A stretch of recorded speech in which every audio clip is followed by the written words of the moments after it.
Assalamualaikum warahmatullahi wabarakatuh. Perkenalkan, nama saya Ardian Sucipto dengan NIM 23115527 kelas Informatika 03. Di sini saya ingin mempresentasikan hasil final project saya, Maple Data Mining, yang dimana saya harus diwajibkan membuat video mengenai tugas akhir. Dan di sini saya sudah mencatat di HP saya untuk penjelasannya. Kita lanjut di halaman pertama, yaitu ada yang pertama ada import pandas ASP itu atau library utama untuk mengelola data dalam bentuk table atau data frame, sangat guna untuk membaca file CSV, Excel atau SQL. Terus ada import numpy asnp, yang dimana di bagian sini itu digunakan untuk operasi matematika tingkat tinggi dan manipulasi array multidimensi. Terus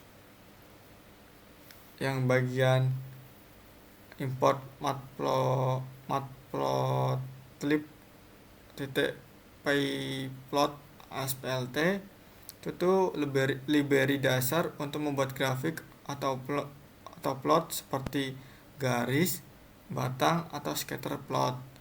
Terus untuk bagian import Seaborn SNS itu library yang dibangun di atas matplotlib untuk membuat visualisasi statistik yang lebih menarik dan informatif, atau seperti heatmap atau distribusi data. Terus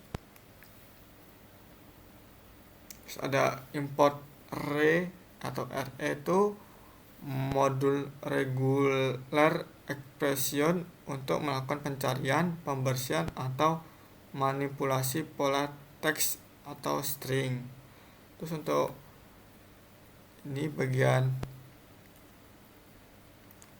train test split itu digunakan untuk membagi dataset menjadi dua bagian, data untuk latihan atau training dan data untuk pengujian atau testing.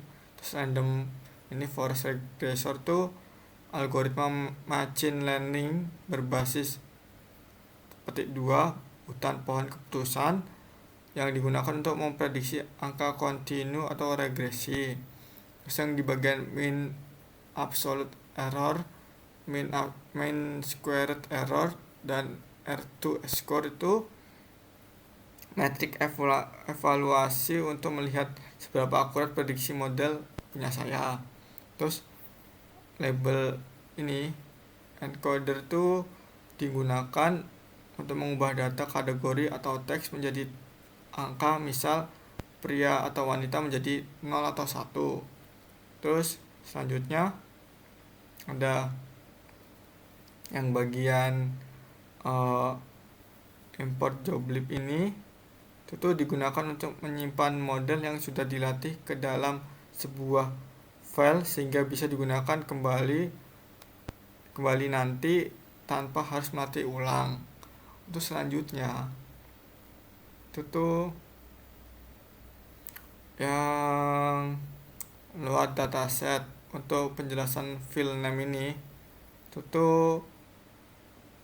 mendefinisikan variabel string yang berisi nama file punya kalian, atau contohnya punya saya ini daftar harga rumah di kota Bandung itu, dan lokasinya jika perlu yang ingin dibuka. Terus ada try ini itu bagian blok try ini sampai except itu mekanisme error atau handling atau penanganan kesalahan. Maka untuk penjelasan pertama yaitu try-nya itu Python akan mencoba menjalankan perintah di dalam blok ini terlebih dahulu. Terus di F ini, di F sama dengan pd read ini tuh menggunakan library pandas untuk membaca file CSV punya saya atau kalian dan mengubahnya menjadi data frame atau tabel yang disimpan dalam variabel df. Terus ada print dataset. Ini itu jika file berhasil dibaca tanpa masalah, pesannya akan muncul. Untuk except ini,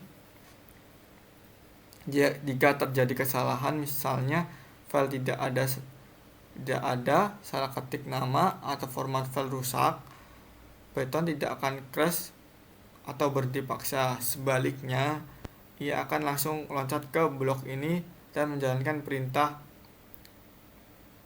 print file not found, seperti itu. Untuk selanjutnya,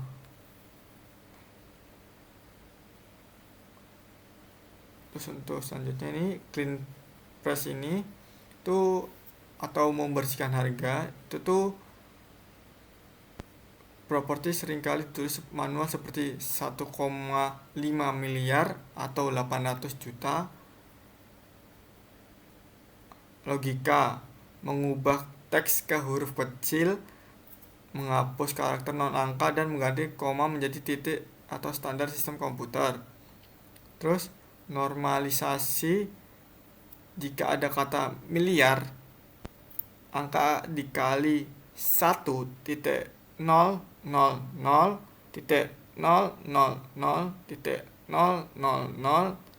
jika juta sama dengan dikali 1.000.000. Ini memastikan semua harga memiliki satuan yang sama atau rupiah. Untuk clean area,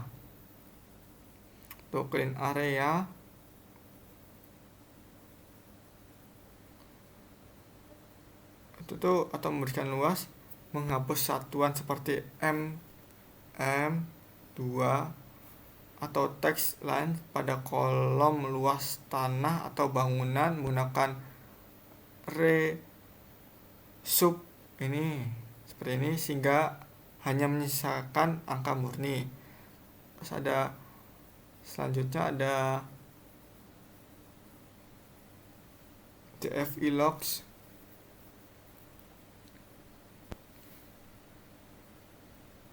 DFI log sebentar. Nah, ini DFI log ini itu karena ekstrak data mungkin tidak memiliki header yang rapi atau menggunakan ilog pemilihan berdasarkan dan kolom. Yang pertama, ilog ini itu untuk harganya. Terus ilog yang bagian ini itu luas tanah dan bangunan.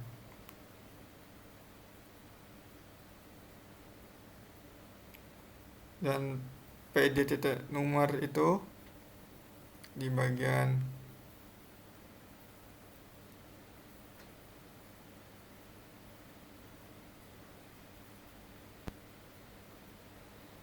PD to numerik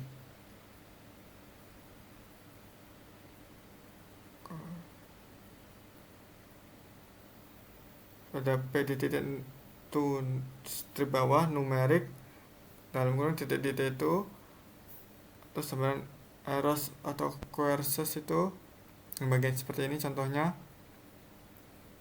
ya, seperti itu.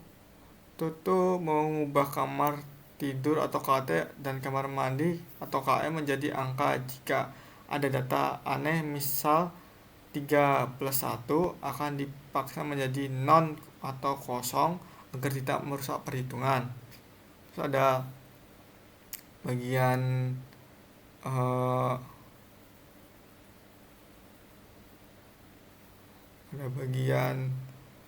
dropna atau subset dropna dan kurung subset atau price tutup kurung itu baris yang tidak punya harga dihapus karena kita tidak bisa belajar dari data yang tidak punya jawaban atau target. Terus ada file filenya atau filenya itu tuh filenya dan kurung df terus garis bawah clean titik median itu mengisi kolom angka yang kosong dengan nilai median atau nilai tengah.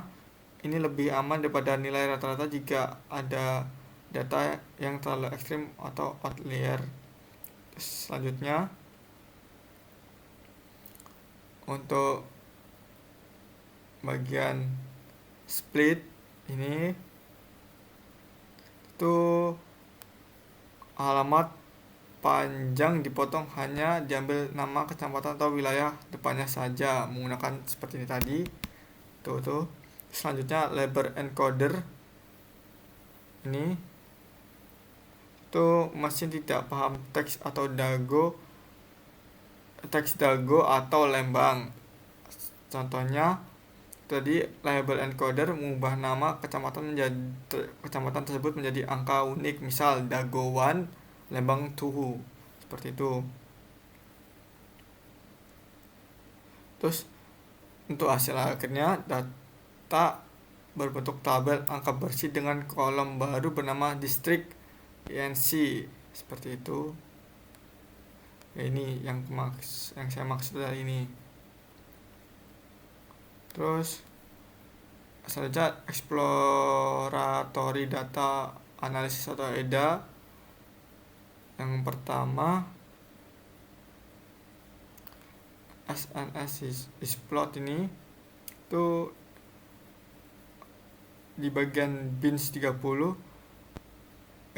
yang pertama SNS is plot ini berfungsi melihat sebaran harga rumah di Bandung.